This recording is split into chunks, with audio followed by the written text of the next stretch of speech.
This automated webinar is going to give you everything you need to put on incredible events. And if you stay until the end, we'll share a VIP offer to get you over the finish line. Okay, so now you can rest easy knowing we've got your back. Let's get back to why you need webinars. Reason number 2, you're leaving money on the table. 67% of marketers have increased their investment in webinars since the coronavirus outbreak. In other words, 2/3 of your competitors are running more webinars than ever before, directly targeting your target market. And this also makes sense, doesn't it? Webinars are a great way to build trust. You can see me, we're sharing an experience. We're here to answer your questions. And we already demonstrated that trust is the first step to revenue generating relationships. So this isn't really a shock, but it does underscore why you need to run events and you need to run them well. Webinars and events are the best and only two-way relationship building channel in a marketer's toolbox. And your competition is already out there. So now that we have that out of the way, let's help you combat the reasons people are leaving your events. Here are the reasons, the top 3 reasons why people are leaving your webinars. There is a 4th reason, which is work. Work commitments arise out of the blue. But let's focus on these 3 on the screen because these are the 3 that you, as the webinar presenter and host, can actually control. So people are leaving your webinars today because 1, the content isn't what they signed up for. 2, your webinar presenter is way too salesy. And 3, your webinar presenter isn't engaging. Here's the good news. This is fixable. These 3 elements on the screen, these aren't actually the problems themselves, but rather these are the results of 2 larger issues. You can easily prevent these from happening on your webinars with a very simple antidote. And here it is. These are the 2 things you need to make sure people aren't leaving in the middle of your webinar. Number 1, engagement, and number 2, transparency. So let's dive into each. What's engagement? First, we have to really define this. Engagement is the act of turning your webinar attendees into participants. It's also the byproduct of trust. People want to interact with people that they trust. So here are your 2 tips for running engaging webinars. Number 1, get an engaging host. And number 2, drive and initiate participation. So let's dig in. Get an engaging host. Tip number 1, every day marketers ask us, who should be presenting our webinars? How do I choose the best host? Well, you have a few options, but here's what I recommend. Instead of defaulting to subject matter experts, you want to have your best communicator hosting your webinar. Pinpoint who your best communicator is in the office, and then train them on the topic of your presentation. Turn them into subject matter experts for an hour. Your best communicator might be found in marketing. They might be in sales or customer success, the main revenue generating teams that talk to customers all the time. They're probably used to that kind of communication. It might be your president or your CEO, and it might not. Now, the balance of ensuring that you have someone on your webinar that has clout and authority with the need to make sure they're a good presenter, that is really tricky. But notice that on that list of reasons why people leave, that list that we looked at earlier, no one mentioned that the reason people are leaving is because the speaker didn't have any credibility or a high enough title or any authority. Now, I'm not saying those things aren't important. They certainly help to drive registrations, but engagement will always be key. I always default to presentation skills over subject matter skills or authority. Now, the other option you have is to train your subject matter experts on how to be more confident and how to be more comfortable in front of the camera. Check out the featured action on your screen right now, and you'll see a great guide on how to be a more confident and effective webinar presenter. Now let's dig into tip number 2, which is driving participation.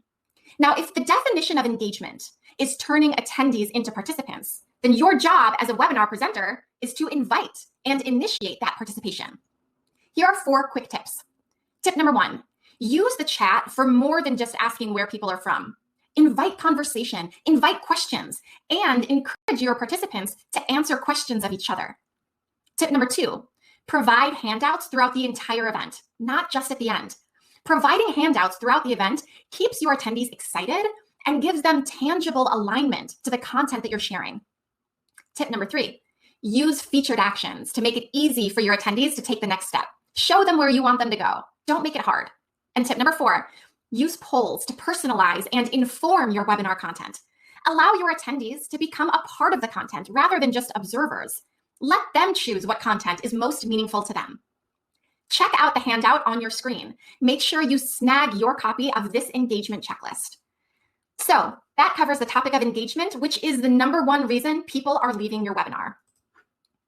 Let's remember the other 2 reasons why people are leaving your webinar: the presenter being too salesy and the content not being what the audience signed up for. These are both symptoms of the same issue, which is a lack of transparency. Let's talk through how to fix it. Tip #1 in how to stop selling to people that don't want to be sold to: segmentation.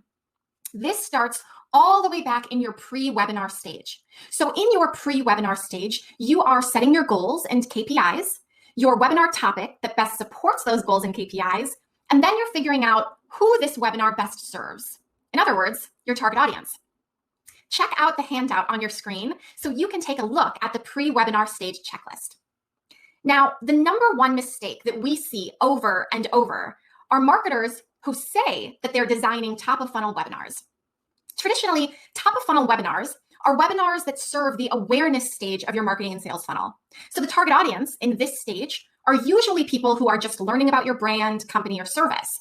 So the content that you share in your top-of-funnel webinar is really important because it's often the first true relationship building block between you and your prospect.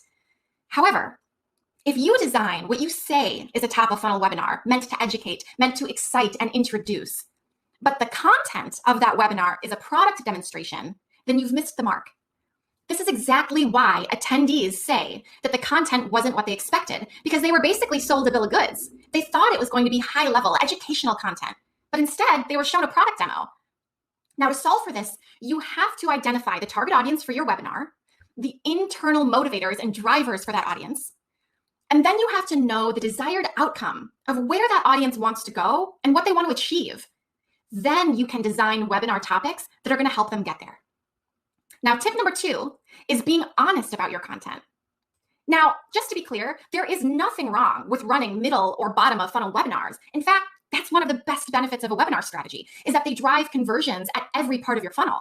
However, you have to be clear about what your webinar content is going to be before your attendees arrive. This is part of gaining the trust of your audience. It does not do you any good to fool them into getting there and then turn the tables on them. It's only going to hurt your attendance and conversion rates and ruin your reputation. Take a look at this webinar graphic from Drift. Drift's webinar title is How to Exceed Your Quota and Accelerate Revenue Using Drift Prospector. Now, very clearly, the title alone tells me that this webinar is going to be product and solution focused. If I'm interested in learning more about Drift Prospector, I'm going to attend, and I'm going to expect that that's the content I'm going to see. Here are a few other tips on how to be honest about your content. #1, flesh out a solid outline of your content before you start promoting. This will help you get really clear on the value of your content so you can effectively explain why your target audience should attend. #2, be sure you're clear on what I like to call the webinar arc. The webinar arc is the purpose of your webinar, which is to move your target audience from their current state to a state that's closer to where they want to be. That's what your webinar is meant to do. Make sure you understand the current state of your target audience. What are they experiencing? Are they skeptical? Are they interested but not yet sold?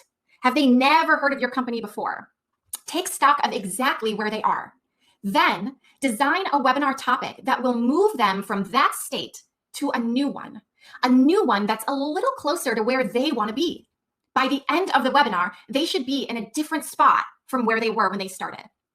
So to recap, segmentation is the solution to a presenter being too salesy and the content being something different than what attendees expected. Now, normally, this might be where you're tempted to add a bunch of slides that showcase your product, but this isn't a sales webinar, and we take your trust seriously. So we're going to leave it at that. If you have questions, please ask them in the chat and we'll answer them for you. Otherwise, go check out your email and snag your VIP offer. Thank you so much for joining us today, and we'll see you on the next one.